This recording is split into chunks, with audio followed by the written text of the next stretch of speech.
Hello, everybody. As you can notice, because of this the COVID-19, we have to do the class in the, let's say, online version of that, and hopefully this won't be very long. But anyhow, uh, we try our best not to fall behind. Um, Without any further ado, I'll try to explain the lesson for today. As you remember, we're supposed to talk about CLT, communicative language teaching.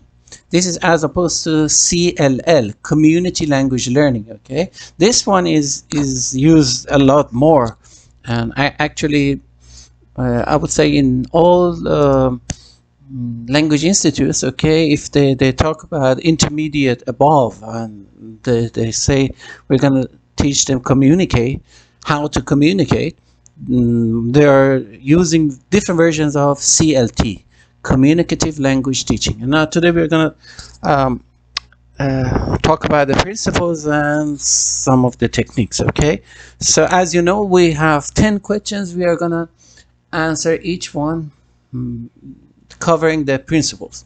So number one is, what are the goals of the teachers who use CLT? Now, the main goal is that they believe they're going to enable students to communicate in the target language. Actually, the title of this method is communicative language teaching. Okay, so it means that the base is how to enable students to communicate, and then there are different things to enable students to communicate. And one is linguistic forms, the other one is meanings, and then functions. So most probably before this method is applied, okay, I mean before the students reach to a certain level where they can say we are now ready to communicate, they have learned about linguistic forms, and not for instance the functions and meanings. And we have in this realm, we have these two words, use and usage. Language use versus language usage. In a way, usage means what the students learn. For instance, they know the grammar, they know how to apply different grammatical rules, what different words in English mean, okay? But maybe when it comes to speak or communicate in real time, they can't. That is use. So I would say use is more important than usage, because usage is just a general knowledge about how different parts of particularly grammar of a language works, whereas use is how you're going to use it practically. So that is communication. And then we have, what is the role of the teacher? The teacher facilitates communication. So he or she becomes a partner of the, let's say, discussions in different situations, and it is to promote communication. Now, there are different activities. Okay, so he or she can act or be an advisor in different activities. The teacher can answer questions by the students or monitor the performance. And then we have, this is a good word, co-communicator. Co-communicator means he or she, the teacher, would be part of the communication. Then number three is, what are some characteristics? Okay, so we were going to talk about what is done with a communicative intent. So what does communication mean? According to some scholars, okay, there are three features which should be thought about. One is information gap, the other one is choice and feedback. So information gap means, okay, well, when you do communication, it's not just you are re-saying what is obvious to everybody. So there should be information gap between the interlocutors. And then you have the choice to let's say, choose from. You have different options, and you can choose from. And of course, you see, it's not a one-way road. It's two ways. One of the speakers or one of the communicators should pay attention to the feedback he or she receives. And then we have authentic materials. which is important, the real materials used in everyday conversation. And we noted that activities in CLT are often carried out by students in small groups. Small number of students interacting are favored in order to maximize the time allocated to each student. Yeah, that is right. Yeah, so students are not just mere speakers, just one person, lone speaker. That would be speech, but this is communication. All right, so better when you're teaching as a teacher, try it, for instance, and then it comes to the techniques.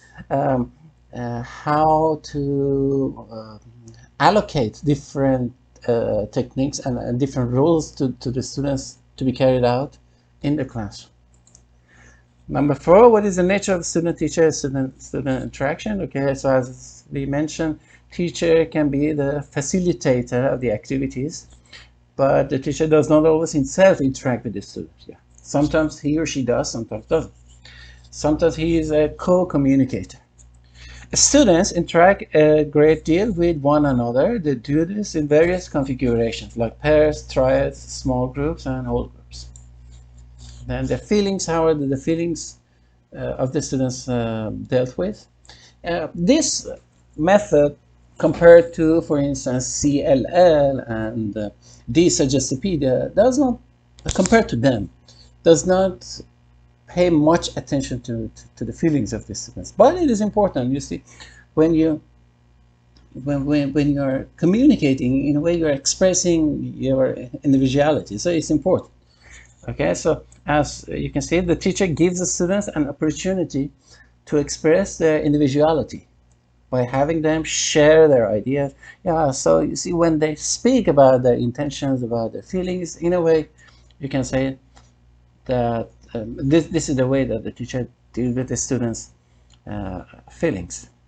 And we can also have cooperative interactions, okay, again, between the teacher and the students themselves. This will render the feelings.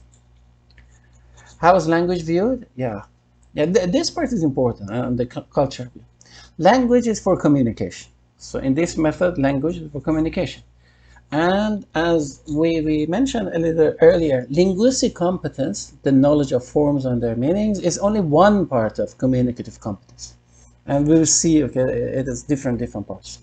Another aspect of communicative competence is knowledge of the functions that the language is used for. Function. What can you do with the language? This is called the function of a language. So the learner knows the knowledge of forms and meanings. So we have forms and functions. Anyway, remember that in any language you can have different various forms for one function, and vice versa. You can have many functions, most probably, out of one form.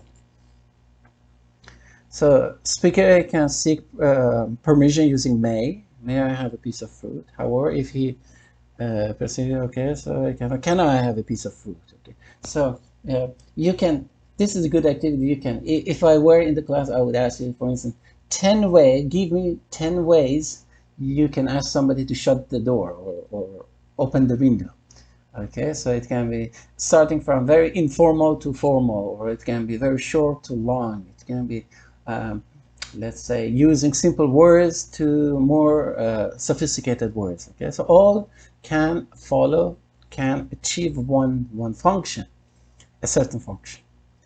And then we have culture. Culture is the everyday lifestyle of people. Okay, so that is, yeah. And culture is not just speaking, it's the non-verbal behavior. Yeah, greater attention, yes. So these are important. The paralinguistic, as they say, okay, so non-verbal behavior is important.